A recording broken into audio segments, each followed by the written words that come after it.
Hello and welcome to today's webinar. Thank you all for joining. Since few of our audience is international, the mode of communication will be English. So feel free to communicate in any language during the Q&A session at the end of the session. Information security has become one of the biggest concerns of today's enterprises, especially after the pandemic resulted in massive changes to the way organizations operate.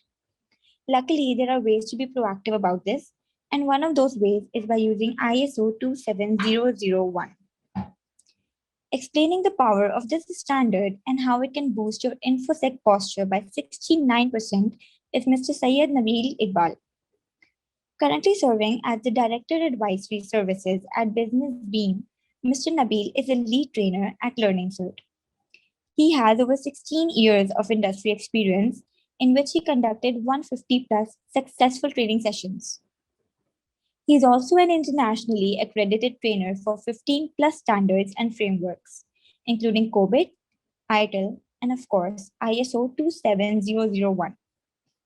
In addition to being an established GRC lead consultant, he is a certified ISO 27001 lead implementer, lead auditor, and master. In the span of 2 decades, he has consulted and trained over 50 local and international industry leading clients to achieve their goals. So without any further ado, let's begin the session I know you've been waiting for. Thank you very much, Fariha, for this kind introduction. Hello and assalamu alaikum to all my respected participants. This is Syed Nabeel Iqbal talking to you. I hope I am audible to everyone. If there is some distortion or there is some issue, please let us know.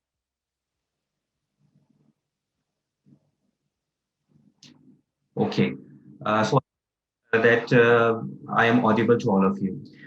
I would also like to thank all of you for joining us today. And I'm really looking forward to have a discussion with all of you. As my colleague initially mentioned in her comments, and I hope that we all agree that information security is a burning topic these days. And many organizations, including the banks and telecom, oil and gas, and all the leading industries and their regulators, they are actually fast moving towards realizing the significance of having a well-defined and a well-implemented information security management system. That is why we at LearningCert, we have arranged this webinar for you so that we can provide some more knowledge to you on information security, and in particular on information security management system and its relevant standard, which is ISO 27001. My objective as a course or as a session facilitator would be to give you an overview of this ISMS, ISO 27001 standard, its implementation, and will also inform you about our upcoming training on information security management system lead implementer in a few weeks' time. To achieve this, I have planned my session in these 4 topics. We are going to discuss why is information security needed, which is actually very important before we understand something about ISMS and ISO 27001. So in topic 2, we are going to discuss about information security, ISMS and ISO 27001 standard. The third topic would be overview of ISMS implementation, and then topic would be about ISO 27001 lead implementer training and exam, and of course its benefits to you and your organizations. Please feel free to ask questions. I will be giving you some time towards the end of my presentation so that you can ask your queries, and I respond those queries to you. So let's begin our session by having a brief discussion on why is information security needed. We all understand that before talking something about ISMS and ISO 27001, the very first thing that we need to establish in our minds is the fact that information is also an asset, and this asset is as important as capital, infrastructure, and people for any organization. So the very first thing that we need to understand and establish is that information is an asset. And when we talk information as an asset, there are various type of information assets which we normally see in organizations. There are business plans, there is customer data, research data, financial data, HR data. Then we have various softwares and applications, portals, databases, their softwares. Then we have the development tools and the utilities. We have some hardware like servers, laptops, desktops, network and user equipment, PABX and fax, media tapes, staff, and the suppliers. So broadly speaking, if we categorize all these information assets, we can say that information assets available in an organization may be of 5 types. It could be an information or data, both in hard as well as in soft formats, software, physical assets, services, and people. So first of all, we have that information is an asset, and these are the different categories or different type of assets which are actually available in an organization. What is happening? We are living in an era of information technology. We are living in an era of digital transformation, and we have been observing a number of changes which are taking place at the technology landscape.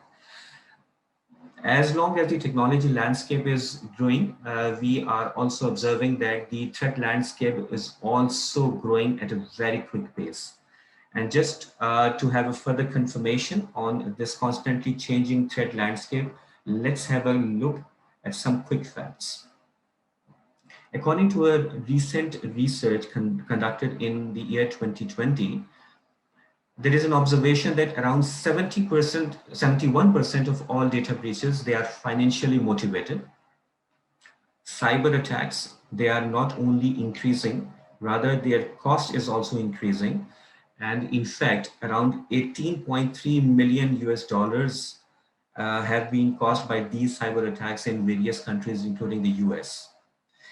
Around 1,473 cyber attacks leading to 164.6 million successful data breaches have happened in US only. Then estimated spending on cybersecurity training because of the growing threat landscape is also increasing, and it is expected to increase up to $10 billion by 2027. Ransomware payments, they are also touched a record last year, and approximately 1 billion US dollars they have been paid against these ransom payments on a worldwide basis. The ATMs, which we normally use very frequently in our daily lives, according to a research, 92% of the ATMs, they are highly vulnerable to attacks because of either no controls or weak controls. The number of unfilled data breach protection jobs, they are expected to rise up to 3.5 million in the coming few years. And around 66% of the business, which are actually hit by information security breaches or attacks, they actually go out of business, or they have a fear of losing their business because of these information security attacks. So unfortunately, the corporates, especially the banking, the telcos, the IT companies, they are becoming a major target. And some of the few reasons that why these corporates, they are becoming a major target includes significant volume of data, which is actually available on the internet and within the organizations, growing use of technology. As I initially said, that we are living in an age of information technology and digital transformation. So that is why the use of technology is growing. Growing use of technology is actually helping the attackers to target these corporates relying on this technology. And of course, the increasing use of digital payment channels like online banking, mobile banking, internet, e-commerce services, etc. Why these corporates, they are becoming a major target? This is something which we need to understand. This is actually happening because there are certain myths associated with them. The top three myths which are associated which are associated with the growing number of information security attacks or information security breaches includes the number one, information security is a synonym of IT security. Now, most of the people, they actually perceive, in fact, the corporates, they actually perceive that perhaps information security is a synonym of IT security, which means that they think that whatever is happening or whatever is being attacked, it would be IT only, and it has nothing to do with us as business. So this is the biggest problem. This is the biggest hurdle, I would say, that is actually stopping the organizations in actually realizing the significance and criticality of information security for themselves. Technically speaking, information security is very much different, not only from IT security. In fact, it is different from cyber security as well. Information security is actually an umbrella in which both as well as cybersecurity reside. When we talk about information security, it actually talks about all the information assets, or it actually talks about the security of all the information assets which are available within the organization, whether it is related to finance, whether it is related to HR, it is related to sales, marketing, services, facility administration, legal, etc., etc. So information security being the bigger umbrella, it has a holistic view of the organization, and it focuses on securing the information assets pertaining to all facets of the organization. Whereas when we talk about IT security is mainly focused on the security of the information assets which are either in the custody of IT or the information and data which is actually residing on the systems which are being maintained by the IT department. So the responsibility of the IT department in such cases, it is to make sure that the information, the data which is there in its custody, and the information systems which actually are holding this data and information, they must be secure. While out of this data and information, that data and information which is actually exposed on the internet comes under the purview of cybersecurity. So it means that all the information and data which is there on the cloud, the information and data which is being processed over over the internet, it comes within the focus of cybersecurity. Both cybersecurity and IT security, they both work together in order to implement certain controls for achieving the information security controls. So what we need to establish over here is that information security by all means is not a synonym of IT or cybersecurity. It is actually an independent domain in which IT and cybersecurity falls. The second greatest myth associated with information security is, again, shifting the entire responsibility of information security on the IT department. I mean, the business, it actually perceives, the stakeholders, they actually perceive or expect that IT is actually responsible to secure all the information assets. Now, again, this is a myth which actually stops from organizations for preserving their information assets up to the extent which is actually the requirement of the business. Now, again, in order to break this myth, we have to understand that IT is responsible, fine, but IT with respect to IT and cybersecurity should be held responsible. But all the information and data which is actually residing in the systems which are being maintained by IT is actually the responsibility of the business. So the second myth, that IT secures all our information assets, is a big problem as well. And then there is a very, I would say, a sweeping statement that we already have strong controls in place. Whenever we talk to different organizations, they think that since they have a state-of-the-art information technology department, they are spending a huge they are spending huge funds on IT department on an annual basis. So they have a general perception in their minds that since IT is secure, so we are secure as well, and we already have we already have some strong controls. So we actually do not need a sophisticated information security management system. So because of these three myths, the significance of the criticality of these three major categories of threats, it also goes down as well. But we as information security professionals, we have to understand that the threat landscape is increasing very rapidly. For example, the incidents related to unauthorized access, tampering, loss of information, malware, viruses, trojans, worms, spywares, hacking, tracking, spamming, etc., they are increasing at an alarming rate, irrespective of the fact that how many controls your IT has put in place. It's the threat landscape, the growing threat landscape will always put these controls in danger as well. Then the second growing threat is actually the fact that these criminals, they are getting organized. I mean, the information security attackers, the cyber attackers, they are actually getting organized, and they are developing complex hierarchies, partnerships, and collaborations to attack these systems, to attack the different levels of organization or corporates.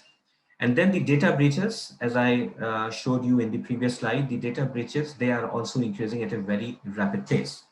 Now, in a situation like this, when there are certain myths and there are certain threats, we often find a number of security gaps in different organizations, irrespective of their nature, irrespective of their size or the industry they are working for.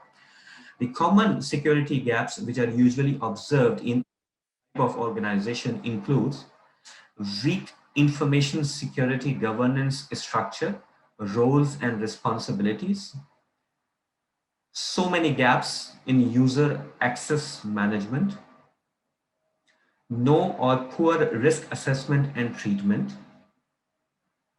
inadequate security management of vendors, lack of user awareness in trainings, and lack of vulnerability assessments. So these are few common security gaps which usually are observed in the organizations because of the lack of towards information security. Now, in a situation like this, when there is lack of seriousness or there is less realization about the fact of growing threat landscape, what should be done? As we established in the first slide that information is an asset, so like we secure all our important business assets, information being an information asset must also be suitably protected, which means that our information assets, like the assets of an organization, of our business, they must also be protected in terms of their confidentiality, integrity, and availability, which is commonly known as CIA. Now, when we say that these information assets in terms of their CIA must be suitably protected, it means that we need to have a formal mechanism, a kind of a framework, a kind of a system which can actually help us, uh, in achieving our information security objectives at the strategic, tactical, as well as at the operational level. And this framework should have the capability to help us designing an information security structure, roles and responsibilities, information security policies and procedures, technical controls, and a formal system on performance management and continual improvement of information security. And that is the point where actually the role of information security management system comes into picture. After having this initial discussion, let's move on to the second topic, which is all about information security and information security management system and its standard. First of all, we should know what is information security. Information security, frankly speaking, has a very simple definition. Information security, it actually means protecting your information and information systems from unauthorized access, use, disclosure, disruption, modification, or destruction. As I said, it's a very straightforward and a very simple definition. But mind it that in this whole definition, the word on unauthorized is the most important word which we have used. By looking at the face of this definition, it may sound very simple, but again, it hits one of the perceptions of the people related to information security, that perhaps if we implement information security, it will take us to a lockdown, which means that it will ask us to keep everything locked and not to give access to these assets to anyone. Whereas this perception, again, information security does not mean to actually stop the stakeholders or the users from using the information assets. The only thing it emphasizes on is the fact that all these information assets, they must be preserved or protected from any unauthorized access, use, disclosure, disruption, modification, or destruction. And when we say information security management system, I mean, when we say that information has to be secured, then technically speaking, we need to have a formal information security management system. What is information security management system? An information security management system, which is popularly known as ISMS, it consists of policies, procedures, guidelines, and associated resources and activities which are collectively managed by an organization for the sake of protecting its information assets. And if you further elaborate this definition, this ISMS is actually a systematic approach for establishing, implementing, operating, monitoring, reviewing, maintaining, and improving an organization's information security to achieve its business objectives. The most important thing an ISMS is the fact that an ISMS is actually based on a risk assessment approach. In other words, we can say that the implementation of ISMS has to follow a risk-based approach by virtue of which the organization should be able to identify what are its information assets, what are the risks which are associated with these information assets, and what are those mitigating controls which can be implemented to make sure that the risks which are relevant to these information assets, they can be managed appropriately according to the risk appetite of the organization. So this is all about ISMS. I mean, this systematic approach actually helps us to secure all our information assets in terms of CIA, again, confidentiality, integrity, and availability. If you pen down this statement in the form of a mathematical equation, you can say that confidentiality plus integrity plus availability is equal to information security, which means that if your information assets, confidentiality, integrity, and availability is preserved or protected, you have achieved your information security objectives. How to achieve CIA? I mean, how we can make sure that the controls, how we can ensure that our information assets, they are secure. These information assets in terms of CIA will be secured with the help of certain controls. It means for ensuring the CIA of our information assets, we have to have a set of controls. Now, from where we should get these controls? Who will tell us about these controls? Who will guide us about these controls? The answer to this question is ISO 27001. ISO 27001 is one of the popular standards ever published by ISO as an organization. It's a de facto standard for information security management system and comes with a set of requirements and controls for implementing this ISMS. This standard, it actually provides a strategic direction on which controls should be implemented for ensuring the CIA of our information assets. Why 27001? This question should come into your minds, that why 27001, why not any other standard? The very first thing that we should remember is that ISO has published a number of standards in its 27,000 family, but there is only one standard for designing and implementing ISMS, which is ISO 27000. Now, in order to get answer to this question, that why 27001 only, we must understand that this ISO 27001 is actually supported, or it is actually owned by ISO, which by all means is the most recognized body, in fact, international body, which publishes various standards, including ISO 27000 series, covering information security at its best. You must have heard about various ISO standards. You may have heard about ISO 9001, which is quality.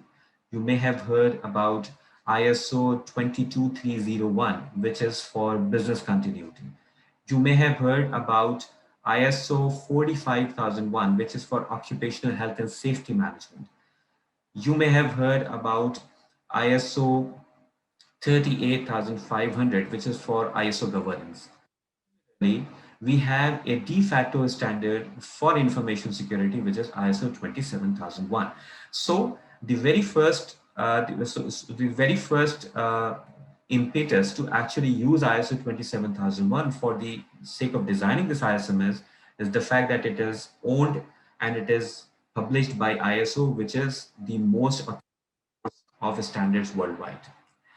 Then the second reason for using this ISO 27001 is that it actually provides us a governance and management view of information security by emphasizing on people, process, technology, and vendors. This is very important to understand that ISO 27001 is a vendor and technology neutral standard. By all means, it does not talk about any technology. It never gives any recommendation that which technology vendor or which technology tool you should adopt or implement for the sake of securing your information assets. It, in addition to technology, it actually looks after the people, processes, as well as the vendor dimensions as well. So the entire focus of information security will never be technology only, by virtue of this ISO 27001 standard. And that is the point which actually helps us to differentiate between information, IT, and cybersecurity, which we discussed a few slides earlier.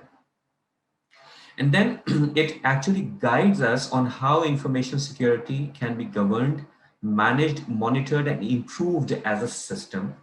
And finally, it supports one of the basic characteristics or one of the unique features of ISO 27001 is that being it the de facto information security standard, it actually complements a number of leading industry standards and guidelines, for example, COBIT, ITIL, NIST, ISO 27005, which is for risk assessment, ISO 27701, which is for personal identifiable information, PII, ISO 27017, which is code of practice for information security for cloud services, etc.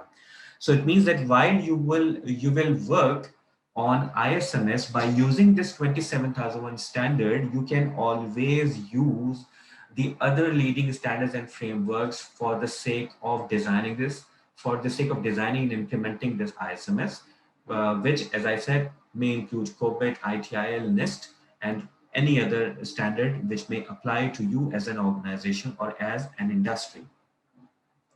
What is this ISO 27001? ISO 27001 is actually a standard, and it actually comes along with a set of requirements.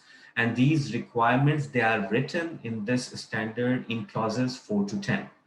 Now, when we say it is a standard, And when we say it gives us requirements, it means that everything written in this standard is mandatory, and we cannot skip any requirement which is written in this standard by any means unless we have a solid justification for excluding a control. So you have to understand that if you decide to implement ISO 27001 in your organization, it would mean that every written in this standard has to be designed and implemented. And if you don't implement or you don't follow that requirement, then it means that you are showing a non-compliance to the standard, which is not recommended at all. The significance or the depth of the language of this standard can be well understood because all these requirements, they are expressed by using the verb shall. One important feature of this standard is, in addition to requirements, it also contains an annexure, which is known as annexure A. And this annexure A, consisting of 14 clauses containing 35 control objectives, is actually a list of 114 controls which can be implemented on the basis of the risk assessment which is performed.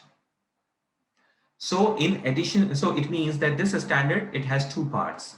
The first part consists of the requirements from clauses 4 to 10, and the second part, which is annexure. In other words, it is a list of controls which have to be implemented for the sake of designing and implementing this ISMS. Now, these controls, some of the controls, they are administrative controls, some are managerial controls, some are legal controls, and some, of course, are technical controls as well, but not from a technology or from a vendor perspective, rather from the governance and management of technology. After implementing ISO 27001 in your organization, you can always obtain formal certification against this standard. So if you as an organization are willing to get certified, then of course ISO 27001 will give you that feature as well. So for the sake of understanding 27001, we have to remember that it has two parts. One is a set of requirements, which is written from clause 4 to clause 10.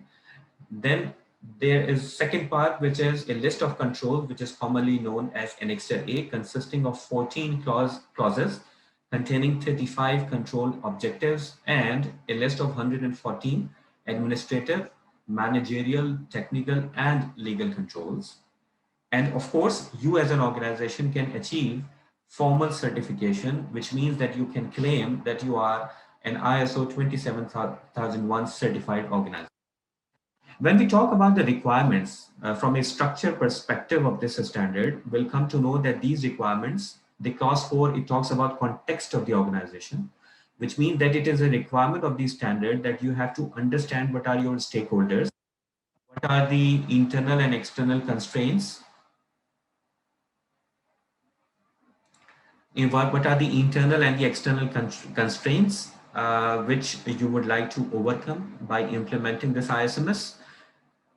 So the basic requirement or the first requirement of this standard that your ISMS has to be aligned with the requirements of your business, which means that it should not be a copy paste downloaded from the internet and simply handed over to the information security team, maybe to publish certain policies and procedures. No, this ISMS has to be aligned with the needs and expectations of the stakeholders, with the expectations of your business, and of course with the fact that you're able to overcome the information security challenges or the information security issues which your organization is facing. That is why this is the starting point of the standard.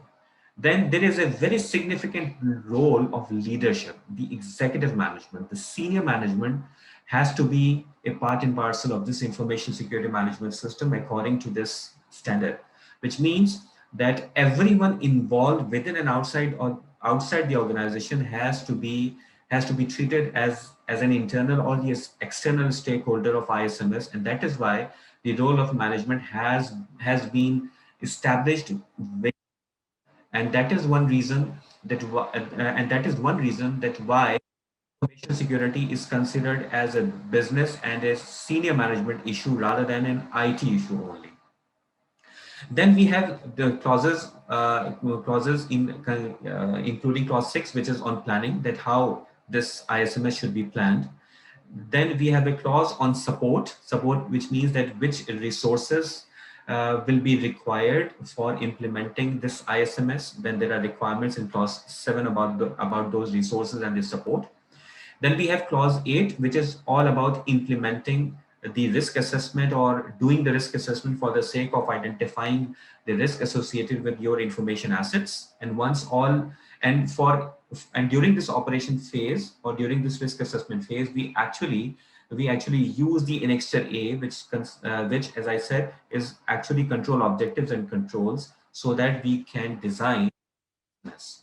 Once this ISMS is designed after implementing clause 8 with the help of annexure A, then we have clause 9, which talks about performance evaluation, which means that once this ISMS is rolled out, how the performance of this ISMS should be evaluated. And finally, the clause 10 is all about improvement, which means that how the performance of this ISMS should be improved on a continual basis.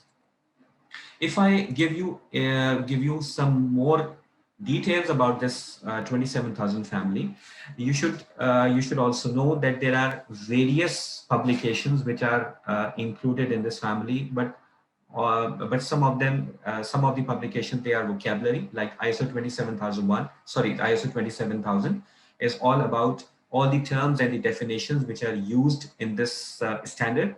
Then the requirements, this ISO 27001 is the only standard which contains requirements, which means that for knowing about the requirements of ISMS, you have to refer to this ISO 27001 only. And while designing and implementing this ISMS, you can refer to the various general guides which are also available in this 27,000 family. The most important or the most popular out of which is ISO 27002, which is a code of practice for actually designing those controls which are listed there in Annexure A. Then there is an implementation guide on the requirements from clause 4 to 10, that how these requirements can be designed and implemented. Then we have a guide on information security KPIs and metrics, which is ISO 27004. How to perform an information security risk assessment, we can always refer to ISO 27005. And then when it comes to the audit, then the audit guidelines of this system, they are available in ISO 27007 and 27008 respectively. And when it comes to specific industries, ISO has been very kind that it has published some specific industries as well, including telecommunication, which is ISO 27711. For health industry, it has published ISO 27799, and then various other security standards for various other industries, they are also published for the sake of their convenience. So what you should understand after having this brief discussion of this family is that out of this family, the most important document for you by all means is ISO 27001, because it gives you the requirements. But yes, if you want to understand the different terms and definitions of the terms which are used in 27001, you can always use ISO 27000. And while designing this ISMS based on the requirements of 27001, you can refer to 27002, 3, 4, 5, and the other standards, etc. Now, giving you a brief overview about the Annexure A of this standard, it, as I mentioned earlier, it consists of 14 control areas and a list of 114 controls. And if you look at the control areas, they include security policy, organization of information security, human resource security, asset management, access control, cryptography, physical and environmental security, operational security, communication security, systems acquisition, development and maintenance, supplier relationship, information security, incident management, information security aspects of continuity management, and and compliance. So these are the 14 control areas, starting from security policy to compliance. And these 114 controls are actually related to these 14 control areas. So in other words, you can say that those 114 controls, they can actually be found in these 14 control areas. Okay. Moving on to the third step or the third topic of our discussion, since initially we discussed a little bit about the initial thought process about why information security is needed. Then I told you about the information security management system and this standard. Now I'm going to give you an overview of how this ISMS is actually designed by using this 27001 standard.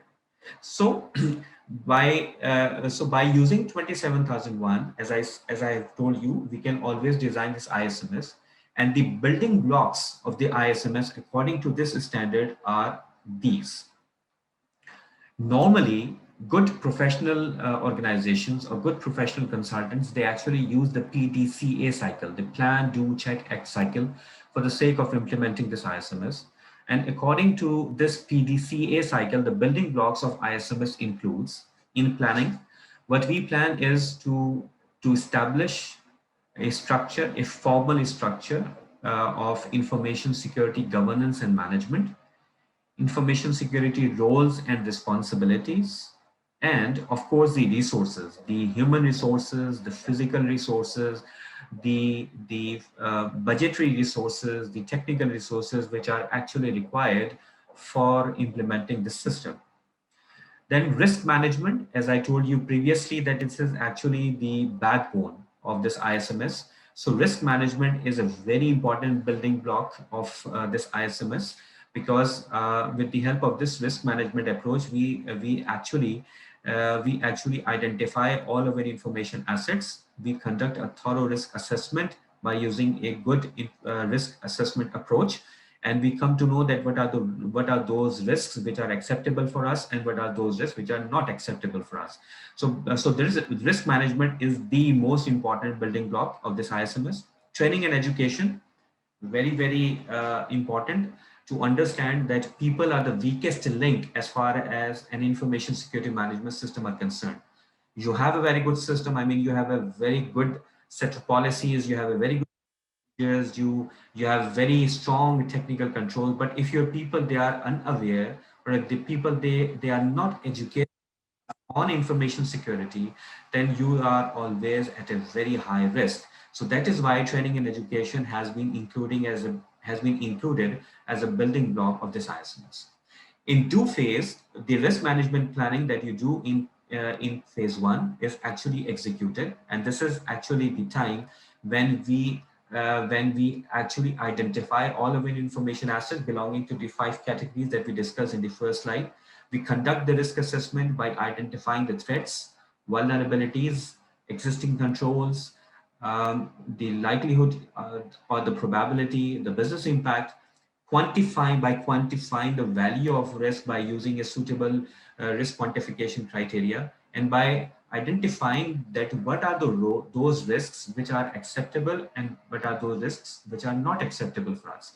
Now, based on this equation, that which risks are not acceptable for us, then we obviously have to treat those risks which is covered in risk treatment. And for risk treatment, we actually refer to that annexure A, as I told you, consisting of various type of controls for the sake of bringing the risk up to a level which is acceptable for the organization. And then, of course, we have some information security policies, procedures, and a combination of technical controls for treating or mitigating the risks. Once this system is designed and implemented, then the check and the act phase also starts.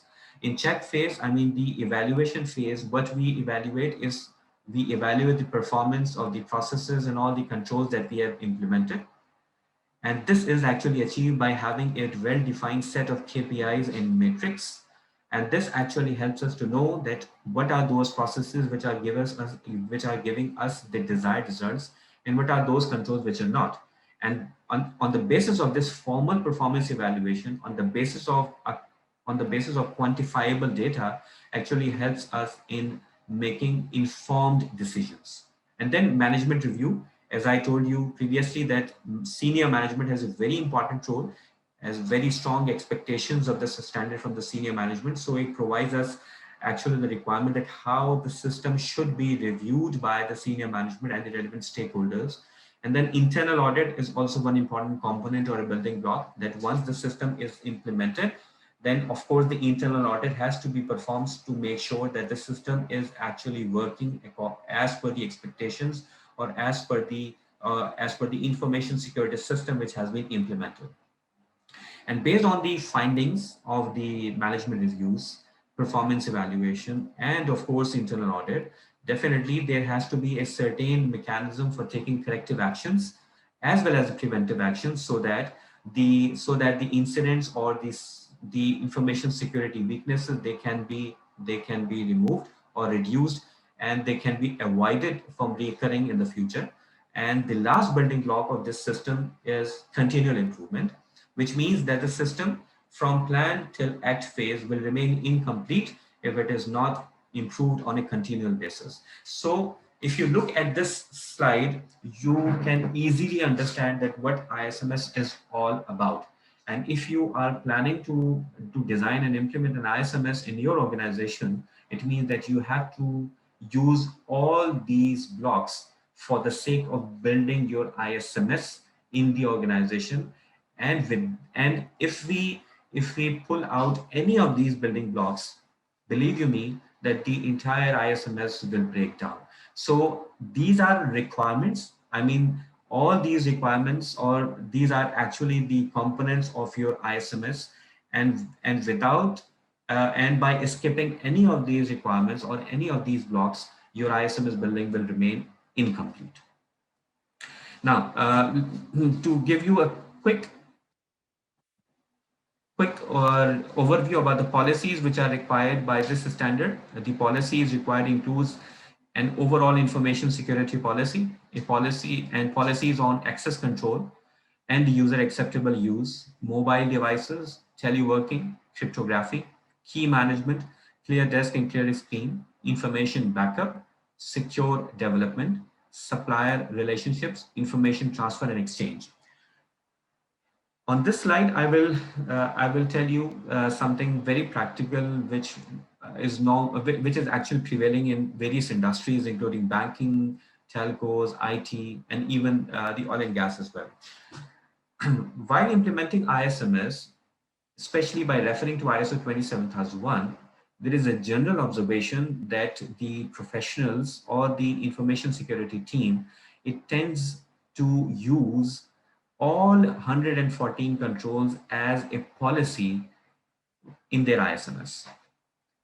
Now, this is actually a big concern of the people who are actually certified on ISO 27001, because frankly, the standard has given us a list of the policies which has to be applied.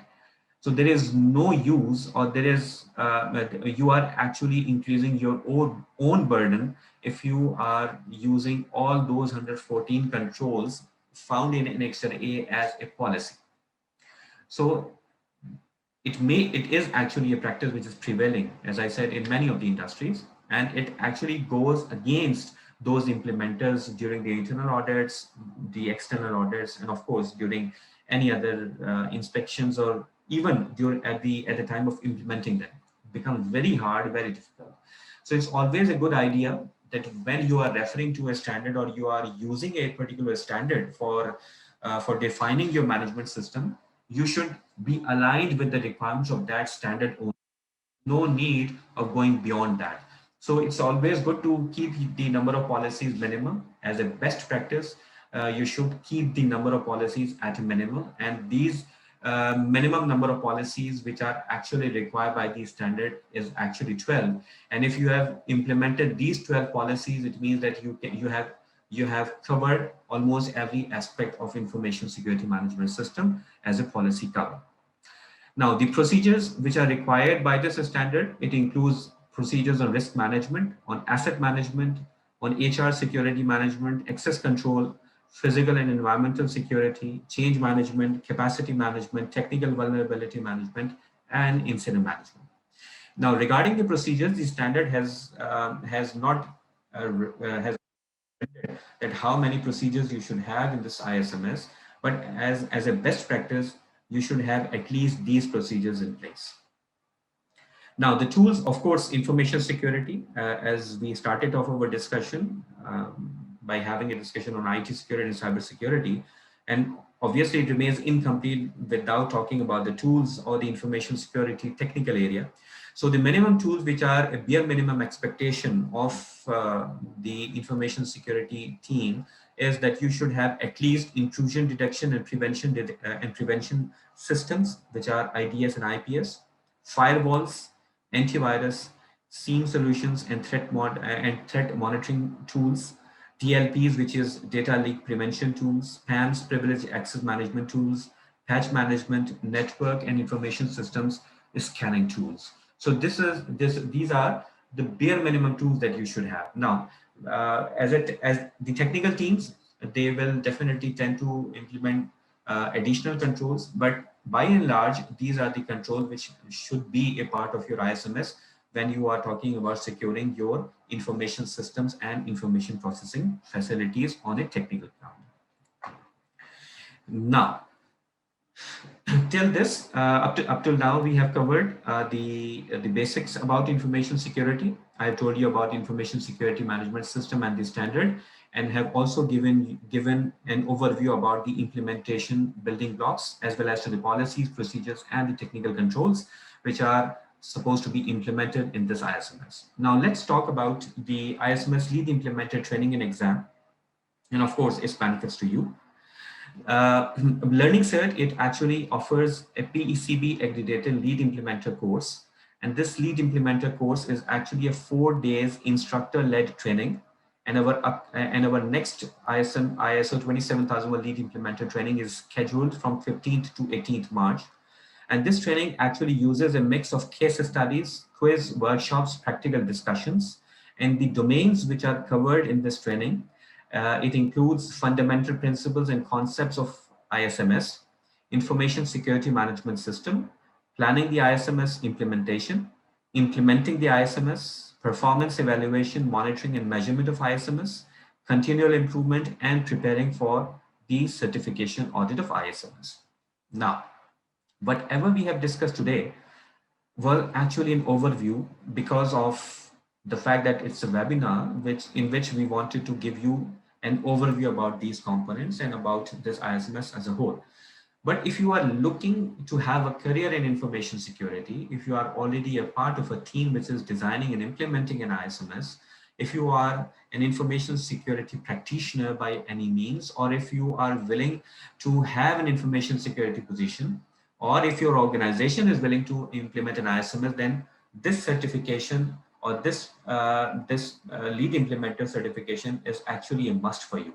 And whatever we have discussed at a very high level, you should expect that it's very in-depth knowledge about all these topics which we have discussed so far in this training. I mean, you will come to know that how to design, you will come to know that how to work on the various requirements of this standard. You will gain knowledge that how risk management risk assessment and risk treatment should be performed. You should have a very good understanding about how to design information security policies and information security procedures. You will gain knowledge on how a performance management system consisting of information security KPIs in matrix, a system of management review, and a system of internal audit should be designed and implemented. And of course, how to design a corrective and preventive action system along with a system of continual improvement. So whatever we have discussed today, again, it was actually from a high level perspective. But if you are willing to have this training or willing to have this certification, you will gain much more knowledge, much in-depth knowledge about them, which is scheduled from 15th to 18th March. Now, this certification or this training is actually supported with a formal certification exam, which is actually conducted by PECB. And this is actually an online web proctored exam, MCQ or essay type questions. It is your choice whether you go for MCQ format or the essay type questions. And the domains which will be covered in the exam will be all which I have discussed in the which I have shown you in the previous slide, from domain 1 to domain 7. I mean, all the domains which you will study during the training, they will be tested in this certification exam. At least 70% marks have to be scored for passing this exam. Or 180 minutes, which amounts to 3 hours.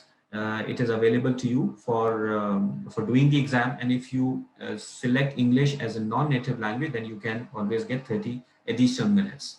There is no negative marking. The exam fee is $550. And in case of exam failure, you can retake the exam within 12 months.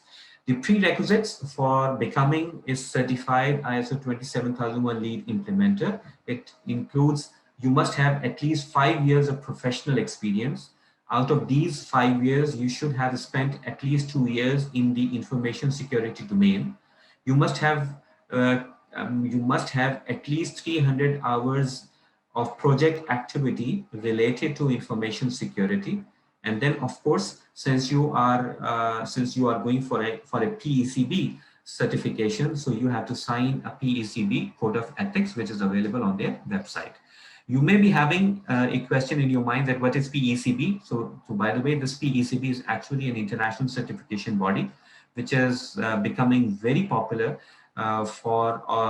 in offering various certifications, including this 27001 lead implementer and lead auditor, as well as the master certification. And in fact, when you will look at the global industry stats, you will find a number of professionals which have obtained the PECB ISO 27001 lead implementer certification. Benefits to you, of course, there are certain benefits associated to you as an individual. If you go for this certification, then you can always expect to have good career opportunities, as with the information security is a very growing area, and requirements related to information security positions, they are expanding or they are growing at a very rapid pace.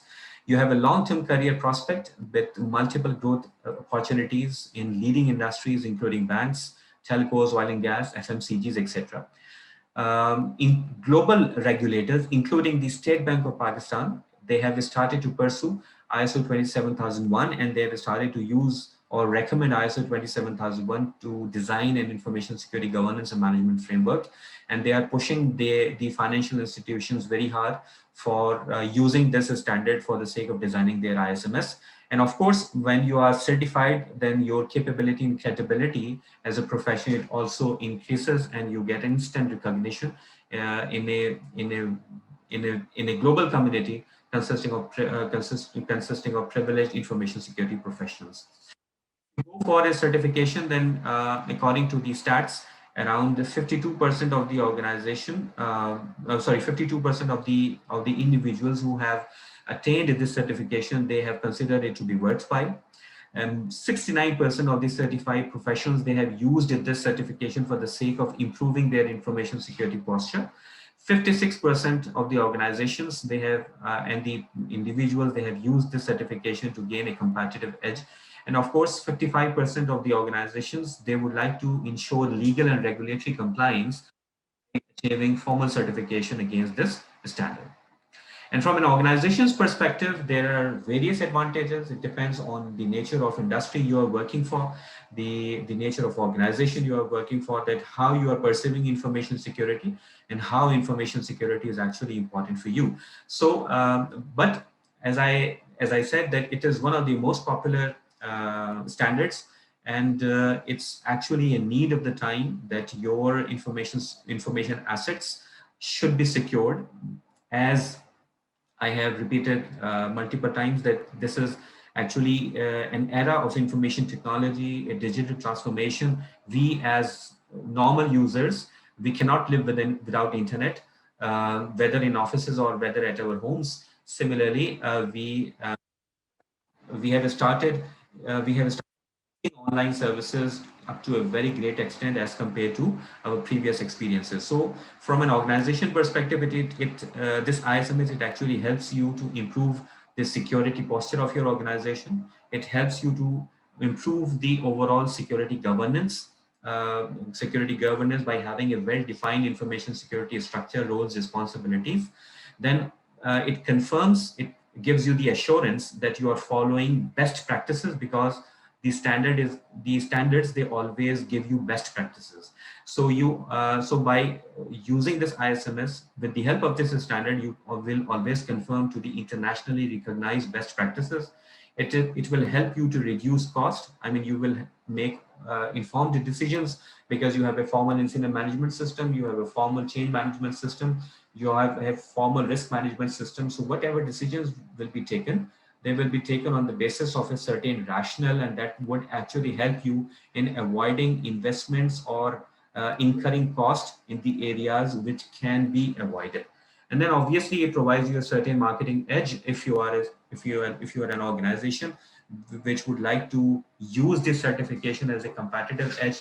Then of course, by getting a formal certification, or by getting a formal tag that you are ISO 27001 certified organization, you can obviously achieve those marketing advantages as well. So from that point of view, this certification is very much important for organizations as well as for the individuals. And with this, respected ladies and gentlemen, I come to the end of my presentation. I have a few questions in line, I guess. Let me see if I have some of those questions.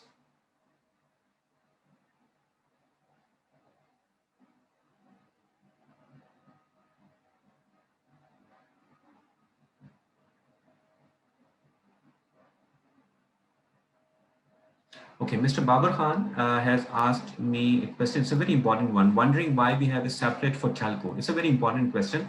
We need to understand that telco, by the very nature of their business, they use very sophisticated infrastructure, as well as the operational requirements of these telcos are very different. The security requirements of these telcos are very much different. So in order to provide an in-depth coverage to all the required controls, ISO has published a separate standard for these telcos. And I can tell you that many of the telcos, even in Pakistan, they are using these specific telco information security standards in addition to this 27001 for the sake of implementing this ISMS in their organizations. Okay, and then if there is another question. Retake exam in same fee we already paid. So my colleague has already answered this question. How many retake? Okay, how many retakes? Only one retake is allowed, my friend. Mr. Afan, only one retake is allowed. How do we, Miss Sapna Devi, how do we get licensed? If I have understood this question correctly, I assume you are talking about certification, that how you get certified. If this is the question, then the certification has its due process. It's actually a two-step strategy of the auditors. First, they conduct an audit. In the stage one audit, they actually audit or review all your documents. And if the documents, they are found in a satisfactory state, then they move on to a stage two audit, which is actually physical inspection of your infrastructure and the information security controls for the domains under scope. This combination of stage one and stage two, I mean the documents audit and the physical on-site audit.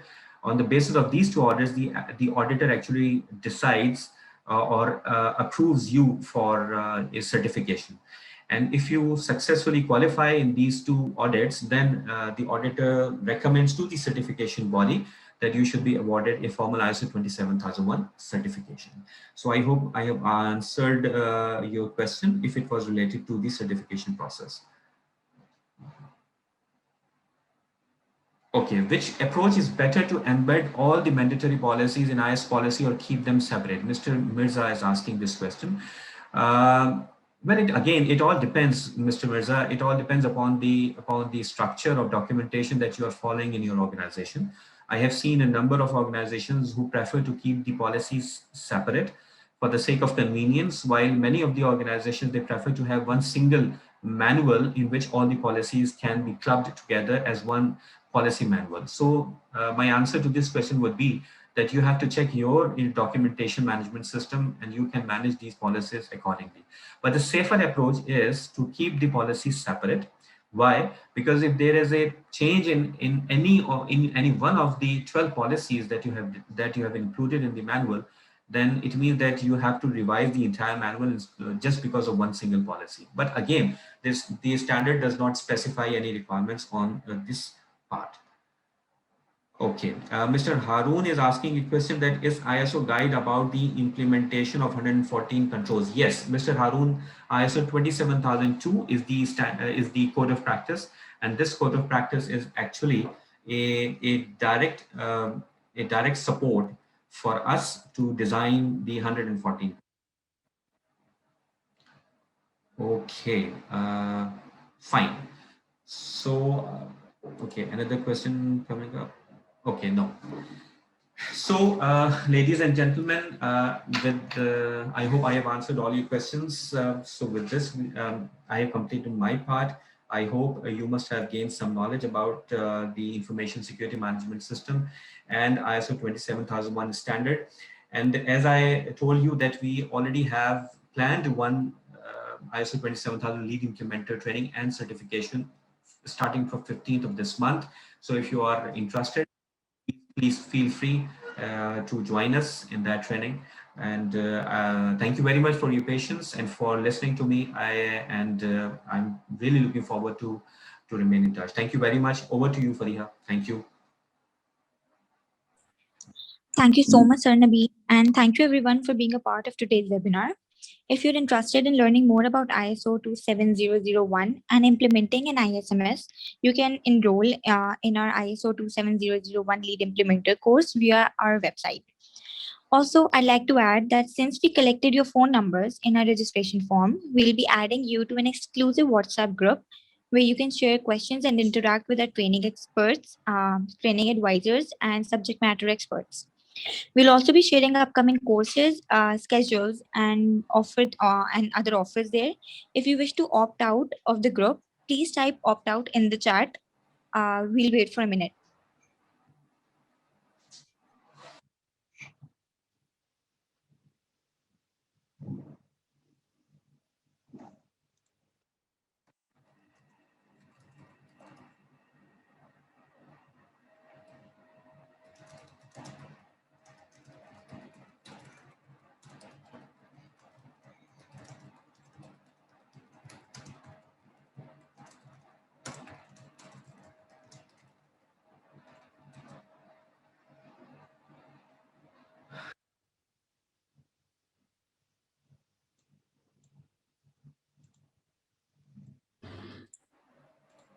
Okay, so with this, we've come to an end to our of today's webinar. Thank you again for joining us today, and we hope to see you in the next ones as well.